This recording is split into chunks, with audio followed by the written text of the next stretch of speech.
Hello, Kongs. Good morning po. Speaking po of Vice President Sara Duterte, apparently she once again assailed the Quadcom. Bakit daw po drugs ang pinag-uusapan? She said marami pa daw pong more pressing issues na dapat i-address ang Congress like kahirapan. Reaction po ninyo, Kongs. And siguro po isabay ko na rin po, her husband, Attorney Mans, has already reacted po dun sa allegation sa kanya. He said na politically motivated daw po yung said allegations. As well as Pulong, Kong Pulong, ganun din po yung sinabi. Reactions po from the panel po.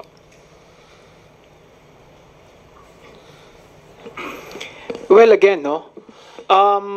Nag-start itong investigation ng ng Kongreso about sa drugs way back pa in 2023 when VP Sara was part of the administration pa sa DepEd Secretary.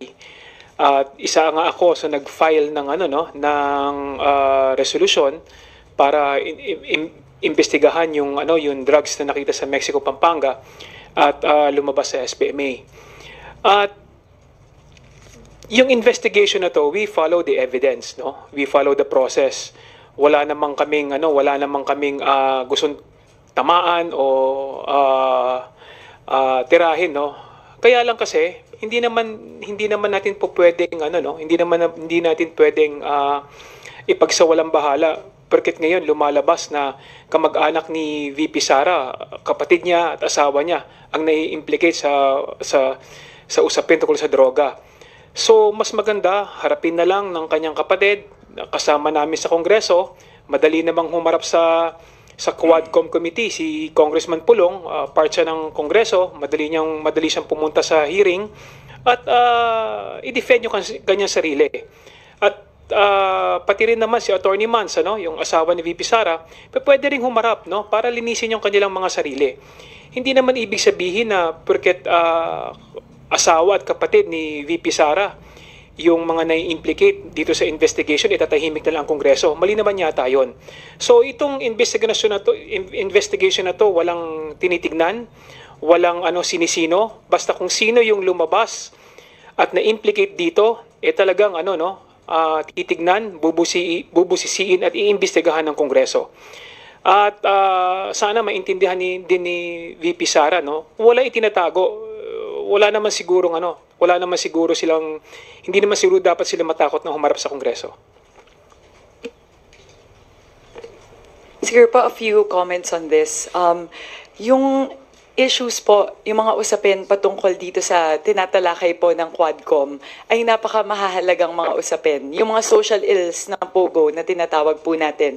Yung extrajudicial killings, yung POGO, yung illegal drugs, yung sinasabi po na human and sex trafficking.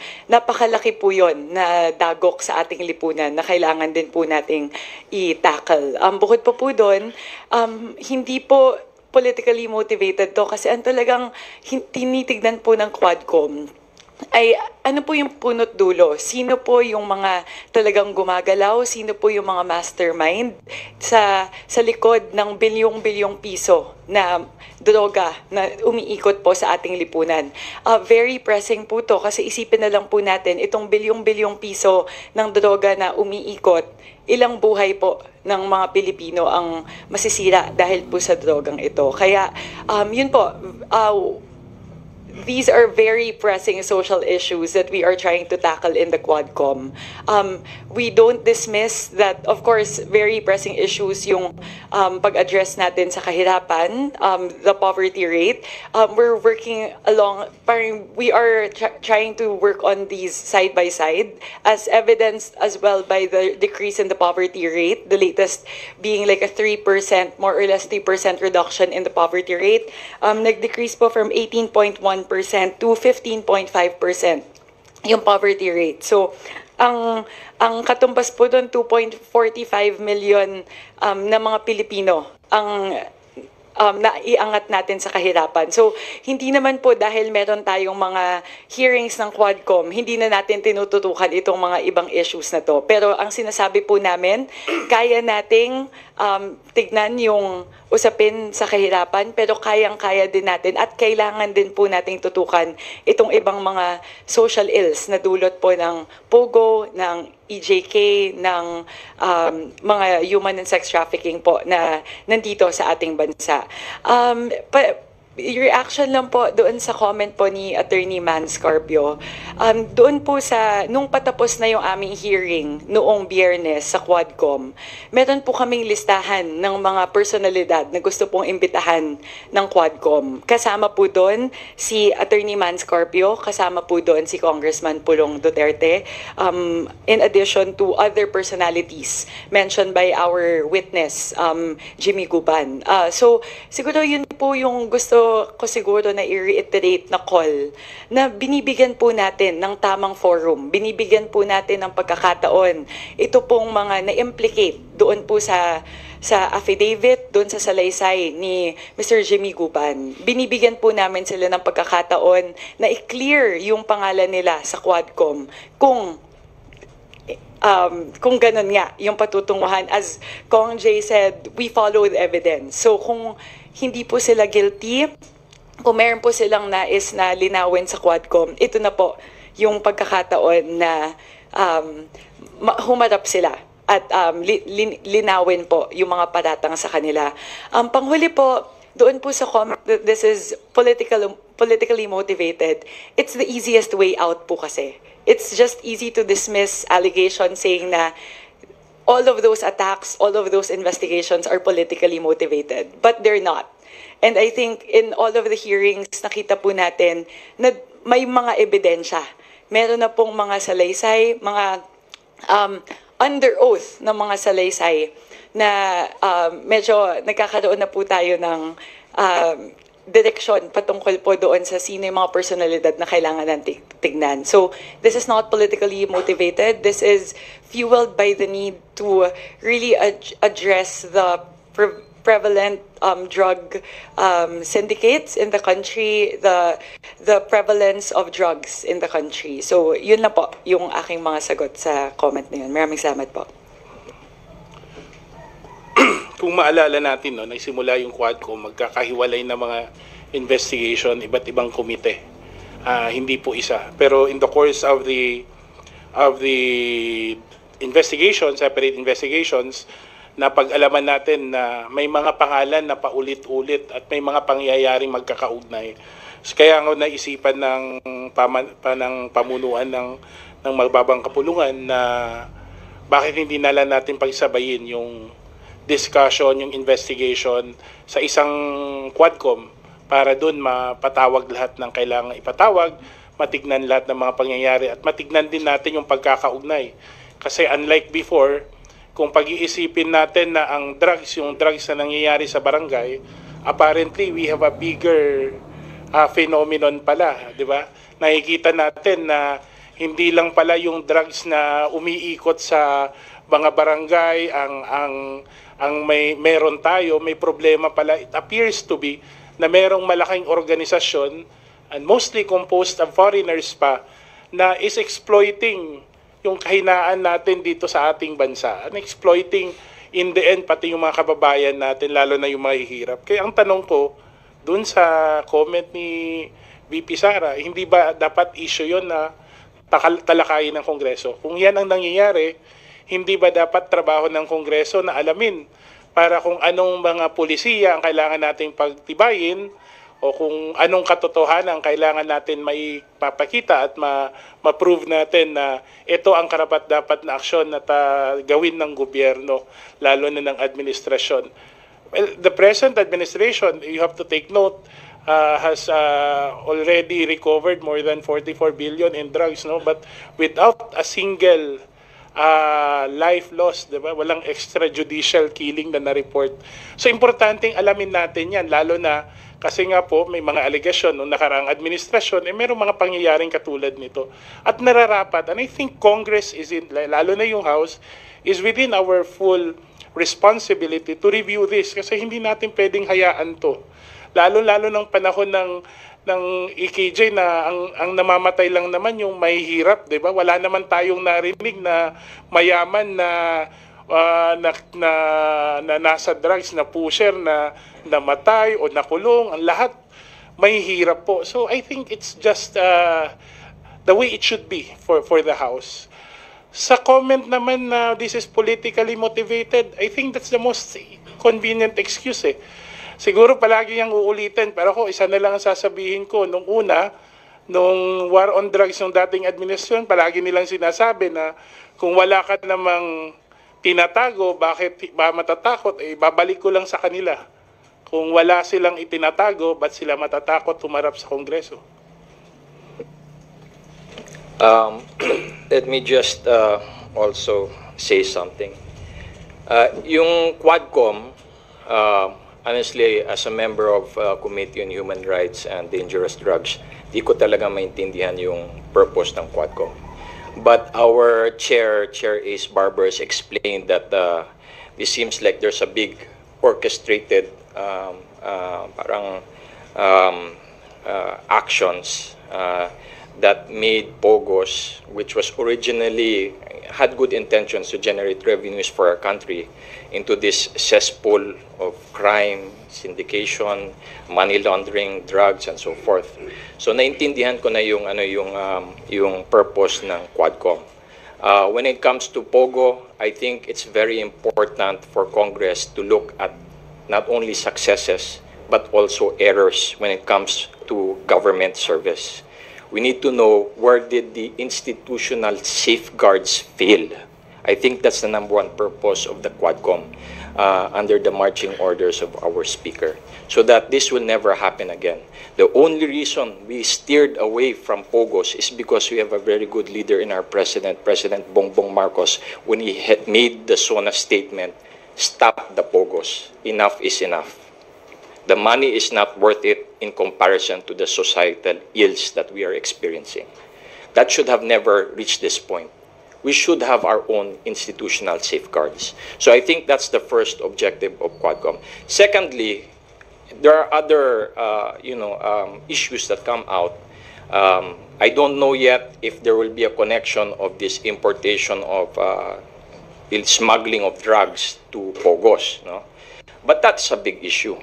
How many tons of shabu enter our country? It happened before in the previous administration. Now it happened again. Also in this administration, we're very thankful that we have a very proactive, administration, still quietly, diligently fighting its own style on the war of drugs. And we already have the largest amount of shabu that was intercepted. Our customs is porous. There's not enough being done to stop the smuggling of illegal drugs into our country. That's another thing that the Quadcom is working on, hand in hand with the issue of the POGOs. So I think it's wrong for statesmen to say, na wag kayong magtrabaho dyan because, this is politically motivated. No, we have to look into the institutional safeguards. Why did we end up having these problems with POGOs? Was there abuse of authority in the highest level? Number two, how did all these tons and tons of shabu come in? We keep saying war on drugs. How many presidents had a war on drugs pero hanggang ngayon may pumapasok yung mga tons and tons of shabu? We need to identify the problem so we can find the solution. That's the job of Congress. And then lastly, political motivation. Only time will tell. Before they said President Bongbong Marcoses and the Marcoses are dictators, they are, human rights violators. But time has already judged because this generation voted President Bongbong Marcos as our president. I would argue, as a Marcos loyalist, that everything that was said was politically motivated. During the Duterte's time, Laila de Lima, she was thrown in jail. Can you say that's political motivated? She came out innocent. Only time will tell. If this will lead to cases, there's substantial fact that wrong has been done, abuse of authority has been done, corruption has been done, that's not political motivation. That's us doing our jobs. So that's my comments. And in addition, the public deserves transparency. And the former President and VP Sara should clarify these allegations and issues also. Kung totoo ang paratang, we must ensure that no one is above the law regardless of their position. Thank you, Kongs. Thank you, Elson. Next question from Big Subintak of Net25. Magandang umaga po. Any comment lang po doon sa pahayag ni Senador Ronald Bato de la Rosa na okay naman daw po siya doon sa Quadcom except doon sa House Committee on Human Rights na mukhang sesentro doon sa extrajudicial killings. Anong masasabi po ninyo doon sa pahayag ni Senator Bato de la Rosa? Well, si Bato makes me laugh. When you say except, parang admission of guilt dyan eh. So, we'll just leave it there. No? Si Senator Bato was in charge of Oplan Double Barrel. No? So, whether or not there was extrajudicial killings, we'll leave that to the courts to determine. On my part, there's nothing wrong with us doing our jobs. You say paulit-ulit, that's because the problem is never being resolved. Sa panahon ni Duterte, what was the budget of the Commission on Human Rights? It was practically zero down. Kung 1 peso, 1 centavo namin, we would have done it during that time. So now, human rights is given a platform to become a center stage, to be reviewed and looked upon kung may talagang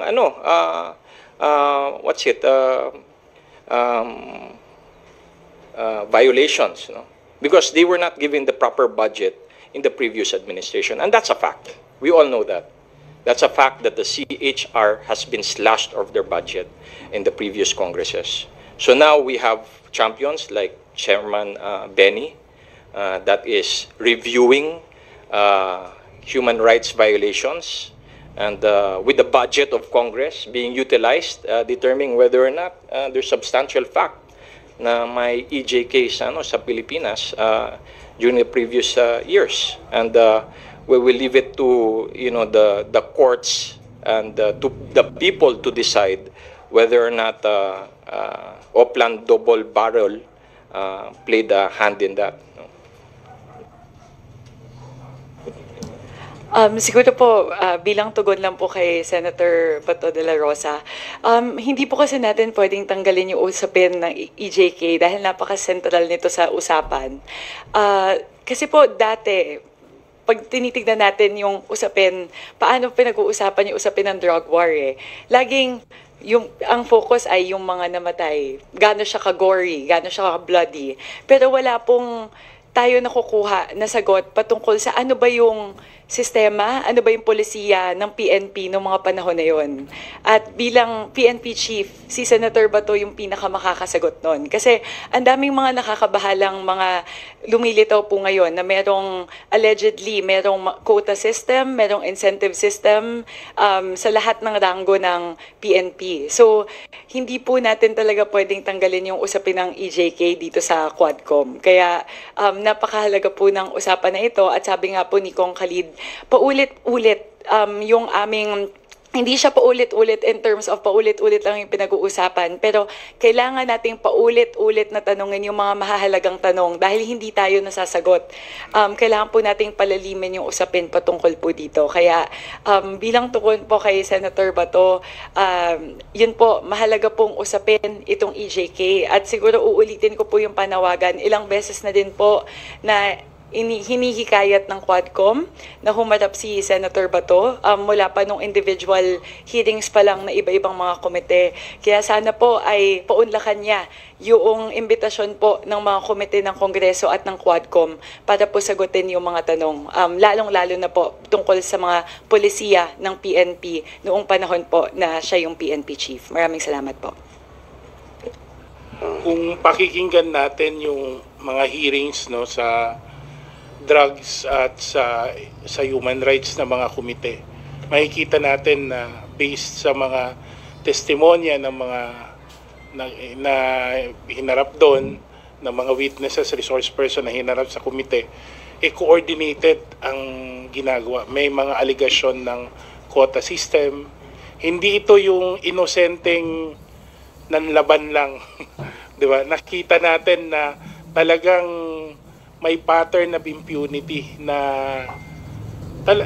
allegedly nag-motivate sa ating mga kapulisan. At bilang mga kongresista, I think it should be a matter of concern for us na ang ating kapulisan ay nasa tama at tuwid na landas, no? Lalo na sa pagpapatupad ng ating mga batas at pag-secure ng ating mga pamayanan. At I think yun yung gusto nating makamit. Hindi naman korte ang komite. Hindi naman kami ang magpapakulong sa kanila. Pero yung mga epekto ng mga desisyon at polisiya na pinatupad nila nung panahon nila, kailangan may managot doon. Kailangan natin malaman, katulad na ng sinabi ni Kung Zia, Kung Khalid, saan nagkamali tayo in terms of institutional safeguards. At ang taong may, sabihin na lang natin, ang pwedeng mag-explain lang lahat ng to talaga, ang dating chief ng pambansang pulisya, si Senator De La Rosa. Hindi naman ho siya iniimbitahan bilang senador. Siya naman ho ay iniimbitahan para magbigay linaw, para mas balanse. Nasa sa kanya po talaga ang susi. Kami ay open naman ang komite, lalo na ang Quadcom, sa lahat ng posibleng maging resource person. At kung mamarapatin po niya, kung harapin niyo yung Quadcom, baka maging mas klaro po sa lahat kung saan po nagsisimula ang responsibility ng police at kung may excesses man matugunan o kung ma-refute kung kinakailangan ang mga reports na ibinibigay at ninalahad sa komite. Bilang isa sa mga miyembro ng Quadcom, sana wag nang magtago si Senator Bato de la Rosa sa haligi ng Senado. Harapin yung mga aligasyon at sagutin yung mga issue, lalong-lalo na patungkol sa EJK. Dahil siya lang ang magbibigay linaw sa mga issue na bumabalot kung ano nangyari talaga nung panahon ni Pangulong Duterte, dahil si Senator Bato ang arkitekto ng war against drugs nung panahon na yon. Two questions po. First po, may mga comments po kayo, sirs and ma'am, na parang puro mahirap yung na-target ng drug war na nakaraang administrasyon. Tapos yun nga, bloody siya. Parang pag sinabing drug war, yun lagi ang observations na may possible human rights violations. So, over 2 years into the Marcos administration, masasabi po ba natin na mas okay yung drug war ngayon kumpara dun sa nakaraang administrasyon? Well, mas okay in what sense, no? Mas okay in a sense na there's no, mass manslaughter, that's sanctioned by, let's say, the government, no? And it's not only yung mahirap. I hope, like people also look back into the drug war in the previous administration. You'll see what happened sa amin. The Parahinogs were massacred. Pati yung asawa niya. I heard pati yung mga bata nila, mga yayas, mga katulong, driver, all of them massacred. There are rumors na the police was knocking on the door, tapos Aldong was hands up, wag, and then bam, So, there are stories like that. And then there's also the one in, I think, Iloilo, he was already detained, a mayor, pinatay. So, that's what yung mga sample, mga high-profile people na sinampol na nobody can get away from this war on drugs. So, it's not only yung mga mahirap.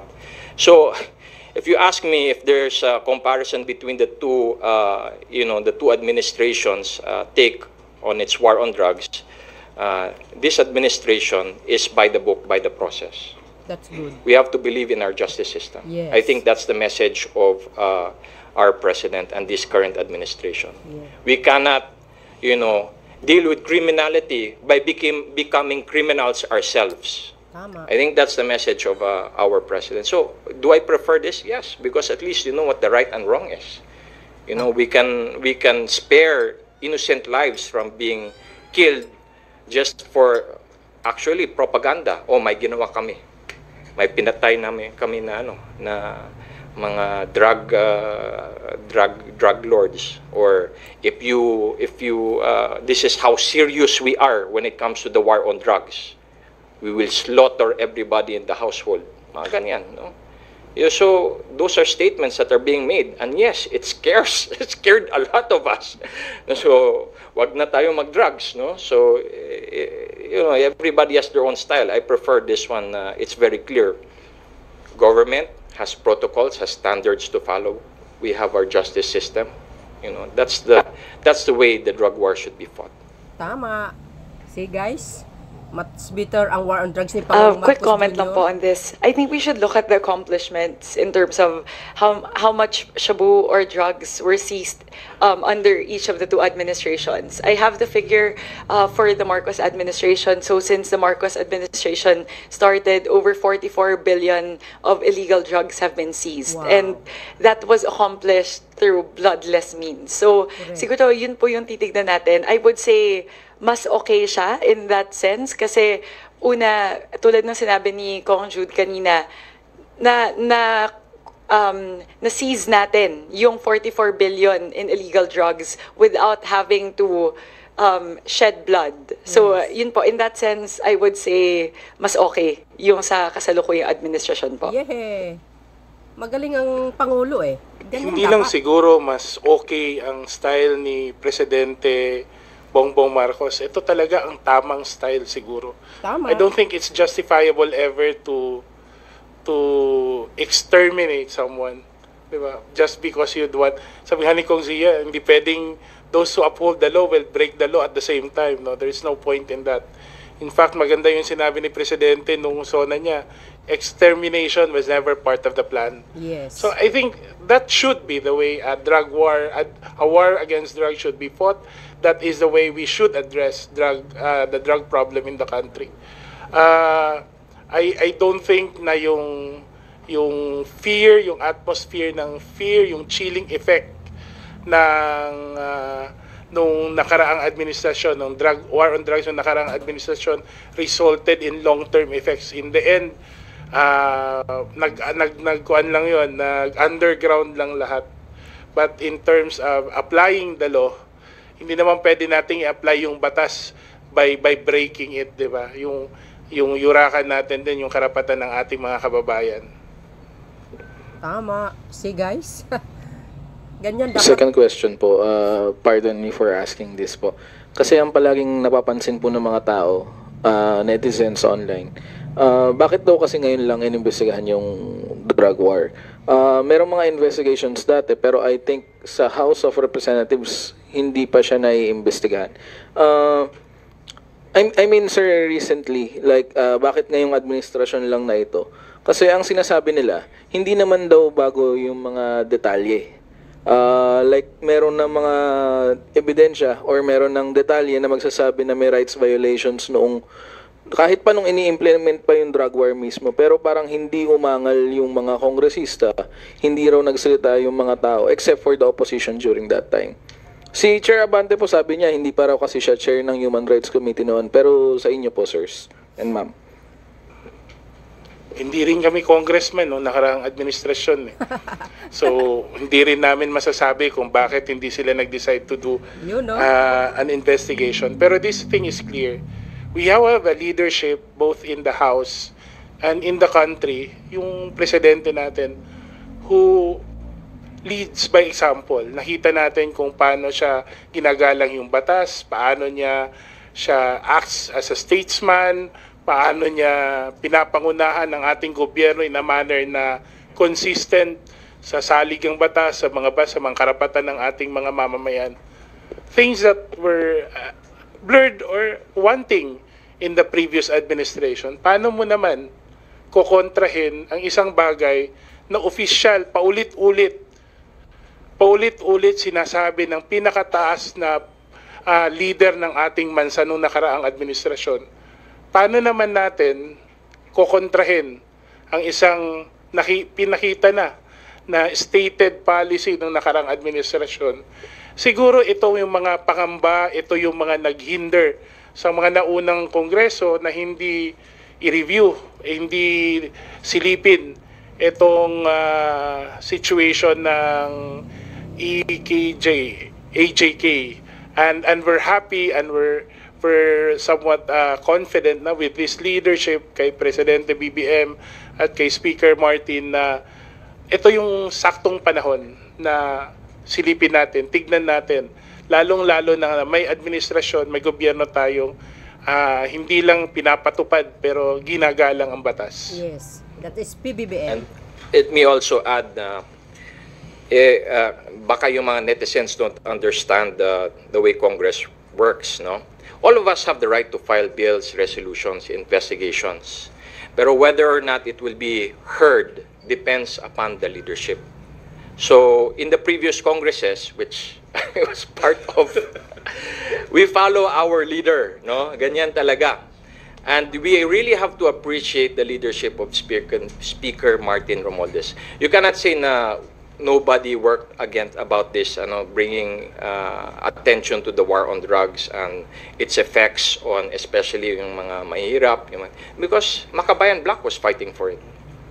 But they were never given a chance to really conduct a full-blown public hearing on it. That did not happen under the time of Speaker Martin Romualdez. All of us are being given the freedom to do our jobs, even the minority, the Makabayan Black. Correct, yes. Siyempre, under ni Duterte that time kunting And tinod mo lang, plus, kawawa alam naman ka. natin na napakahirap magsalita, no? Against sa policy ng nakaraang administrasyon. Pag nagsalita ka against war on drugs, sasabihin, protector ka. So, naiintindihan natin yung mga miyembro ng mga previous congresses, no, kung bakit hindi sila makapagsalita, no? And hindi rin namin pwedeng questionin kasi tatlo kami rito, first termer, no? So, hindi namin pwedeng ma-question kung ano yung ginagawa nila sa previous Congress. Pero kami ngayon, we are very serious na maimbestigahan at malaman kung ano yung totoo regarding sa nangyaring policy ng previous administration on war on drugs. Yes. Be-refer ang batas Thank ngayon, you. mga bes. Go ahead, Mami. Mabilis lang po na comment. Siguro matitignan din natin yung kabuuan, hindi lang dito sa House, nung nakaraang administrasyon, kahit po yung prosecutorial services natin, yung judiciary, wala po masyadong gumalaw din doon. Pagdating po doon sa mga sinusubukan na i-file na kaso o dinigin na mga kaso. Nung nakaraang administrasyon, yung pinaka nakita nga natin na in-depth ay yung investigasyon ng ICC na ginawa patungkol dun sa crimes against humanity na charges na inihain po laban sa ating dating Pangulong Duterte at kay Senator Bato de la Rosa. So siguro yun po makikita natin yung siguro yung na-breed na parang environment at the time was not conducive to conducting all of these hearings and investigation. So, siguro yun po, yun din yung makikita natin na basehan na kinailangan pa na gumalaw yung ICC para po maimbestigahan yung mga ganitong akusasyon. Sorry, follow up lang muna bago po yung question ko. Congressman Sincere is saying po na hindi nga conducive. I mean, our justice system is not working, especially during that time nung panahon ni Duterte. And you are in favor of ICC investigating, the drug war and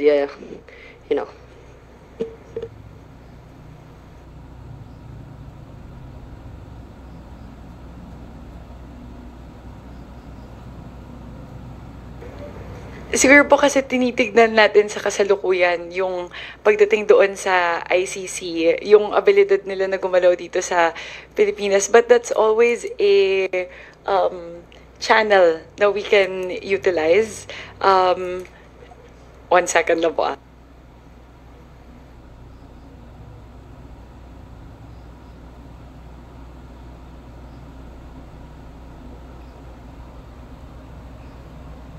Yeah, well, the ICC is one of my, I'll never forget na, whenever you say ICC, you get the middle finger from the former president. It's something, that's the first thing that comes to my mind. So, the problem with the ICC, for us to make comments on it here in the House, it's actually out of our hands.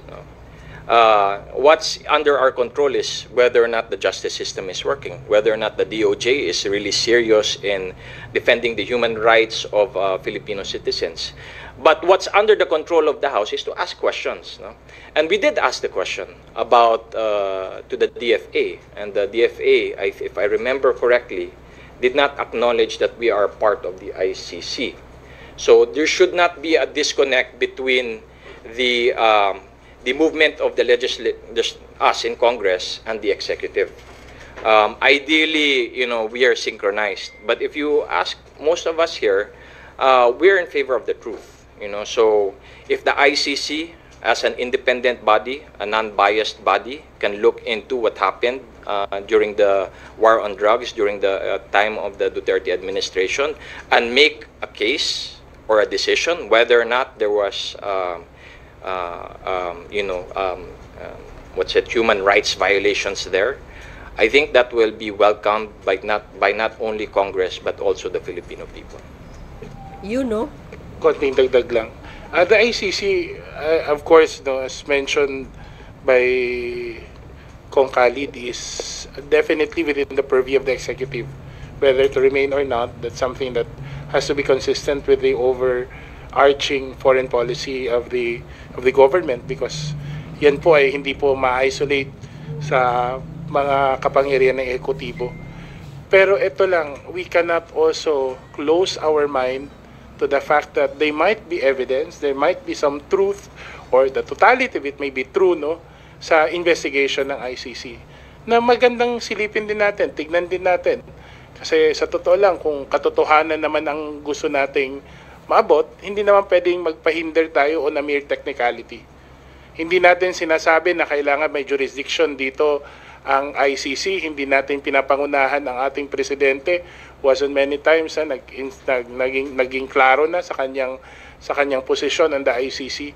Pero dahil ginawa rin lang naman ng investigasyon at naniniwala tayong independente ang investigasyon na ginawa ng ICC, pakinggan na rin natin, tignan na rin natin kung anong nandun, kung yun po ay makakatulong para makita natin ang kabuuan na nangyari nung panahon ng nakaraang administrasyon, malaking tulong to sa paghahanap natin ng katotohanan. Siguro po, sususugan ko lang po yung sinabi ni Kong Khalid at saka ni Kong Jude. Siguro in terms of the ICC being able to go into the country, visit and interview EJK victims, I think that would also help uncover the truth. Kasi there's a difference between the question of jurisdiction being versus the ability to be able to do the truth or the fact-finding missions. So yung ICC nung panahon po nung nakarang administrasyon, talagang matindi na rin yung paggalaw nila in terms of the fact-finding missions, na sila yung nakakapag-interview dun sa mga EJK victims. So I will second what Kong Jude said, na if the ICC is able to help us uncover the truth, in terms of helping us delve deeper into the issues at hand. They already have years and years and years of data and worth of investigations that they've done. So if that would help us in terms of deepening our understanding of the situation as well, then as Kong Jude said, I would agree na bakit hindi natin i-leverage yung nakita na nila at yung natuklasan na ng ICC. Hi, good afternoon po, Kongs. Quick follow-up lang po about sa Quadcom. Kailan po ba yung nakikita nating susunod na pagdinig? And just follow-up kay Kong Jude, yung nabanggit nyo po. Sa tingin nyo po ba, isa na rin yung pag-alis, umano'y pag-alis sa bansa ni Alice Go sa mga matatalakay?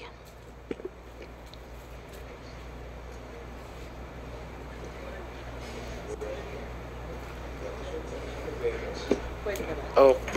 Not sure. May information na nabinay sa, but we will defer to the chairpersons to announce the details, kasi mahirap naman na kami ang mag-a-announce sa inyo. But nonetheless, moving forward, itong mga hearings na to, napakahalaga. Alam mo, sa totoo lang, nung nagsimula tong Pogo investigation, aminin ko, kahit ako hindi ko talaga naintindihan ano talagang Pogo. Kasi yung idea ko ng Pogo, yung parang e-games, di ba? Yung pala, iba pala yon. Kahit nga yung pangalan na Philippine Offshore Gaming Operations, sa totoo lang, kung ako tatanungin, parang misnomer din siya eh. Parang sinadya talaga para guluhin. Kasi kung isipin mo, kung Philippine Offshore, tapos nandito sa Pilipinas, hindi siya offshore. Eh lalo na kung tignan mo kung sino ang may-ari at sino nagpapatakbo at sino kliyente, eh Chinese naman siya, di ba? Kasi dapat ang tawag dito, Chinese Offshore Gaming Operations. Kasi ang client mo nasa China. Pero even the nomenclature, parang feeling ko, kasi kung Philippine Offshore Gaming Operations, dapat nasa labas ng bansa kung Philippine naman talaga, di ba? So, nakikita natin meron talagang effort by way of policy, by way of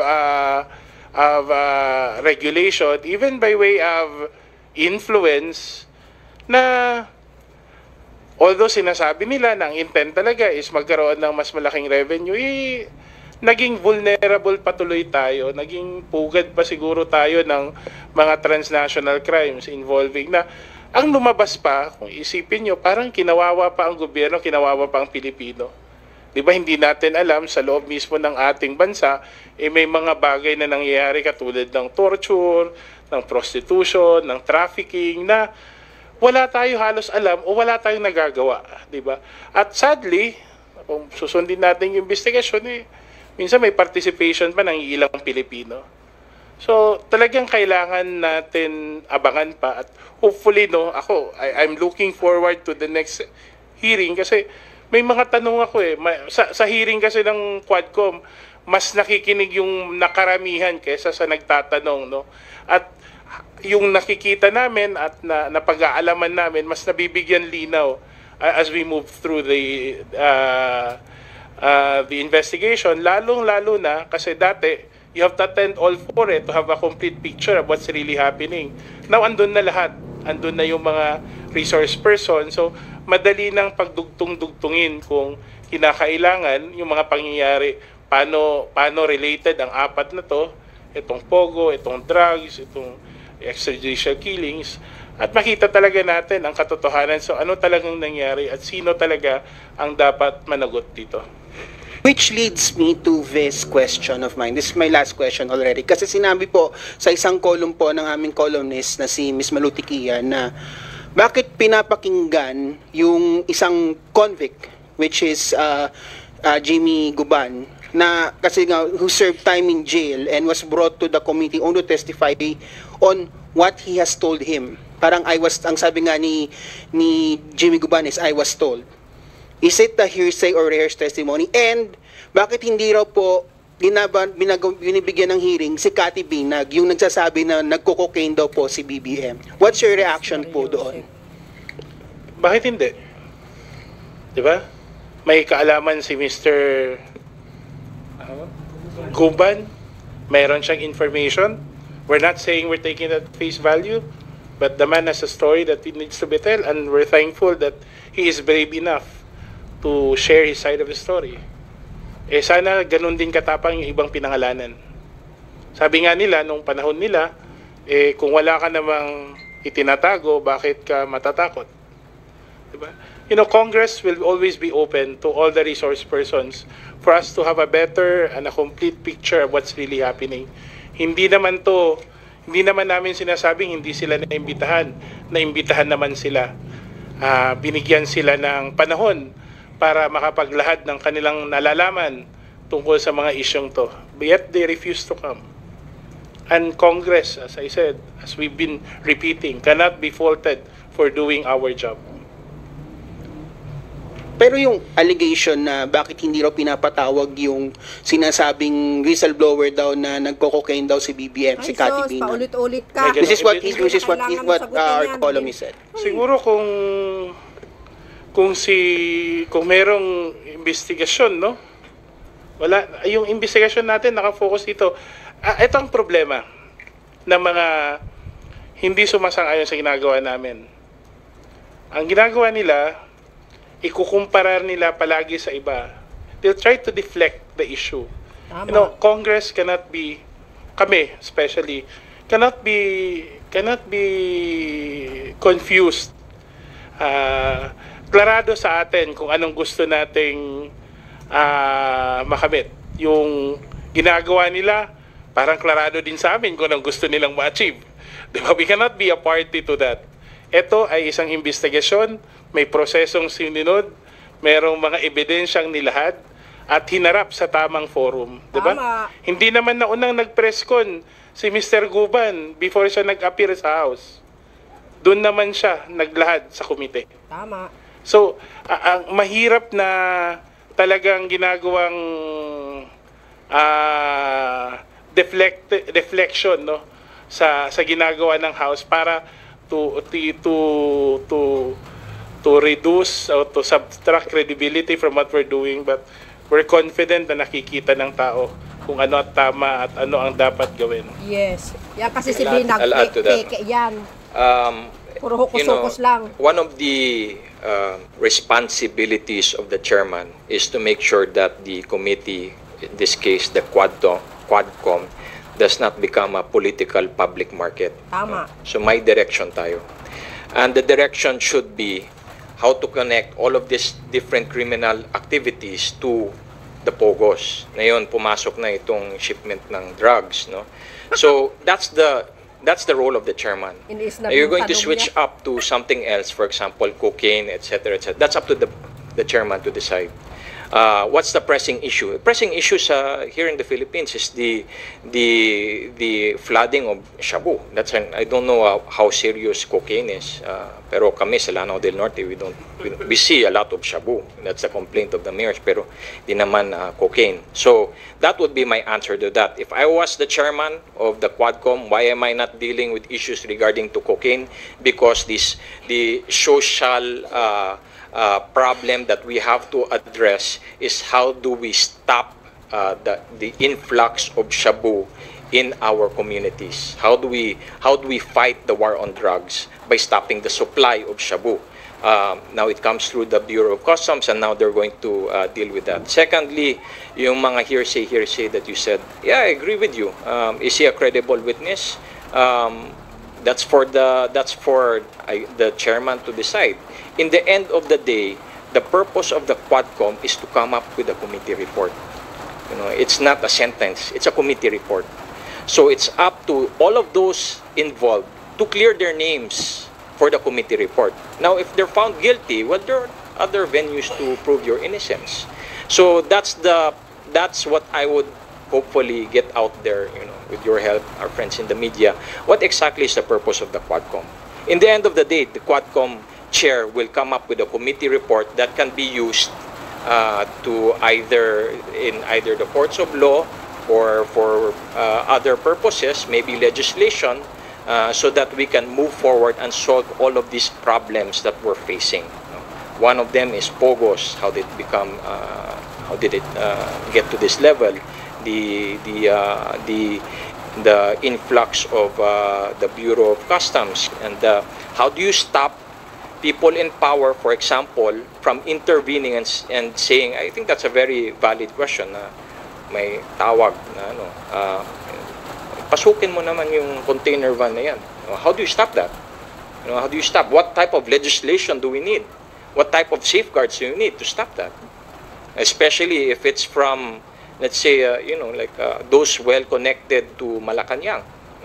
How do we stop that for the next generation? So the issue is, I think, valid. The credibility of the witness, well, you can contest that all you want, but I think the issue is valid. How do you stop political connections from making a simple phone call and telling the customs na pasukin mo yan?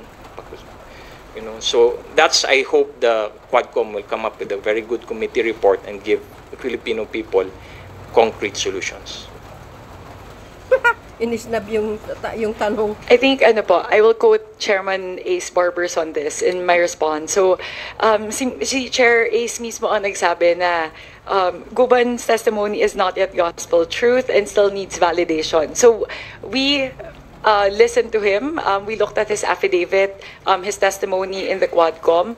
So the committee still needs to do the validation. As Kong Khalid said, you can look at, you can question the credibility of the witness, you can question the validity of his statements, but that's the Quadcom's job, to really analyze all of the statements from all of these witnesses and then come up with a committee report. So, dapat po, kanina po siguro nag-stand out sa akin na sinabi, ang tinanong po nung columnist ay, bakit nakikinig sa convict?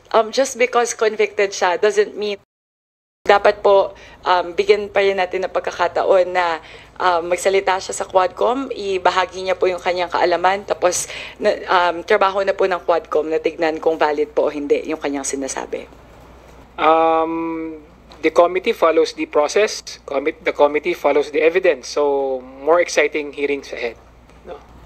I'd like to again thank all our friends in the media for giving us the opportunity to answer pressing concerns or questions that in relation to our work here in the House of Representatives, and I hope that your viewers will find and will judge that this 19th Congress under the leadership of Speaker Martin Romualdez is really not politically motivated.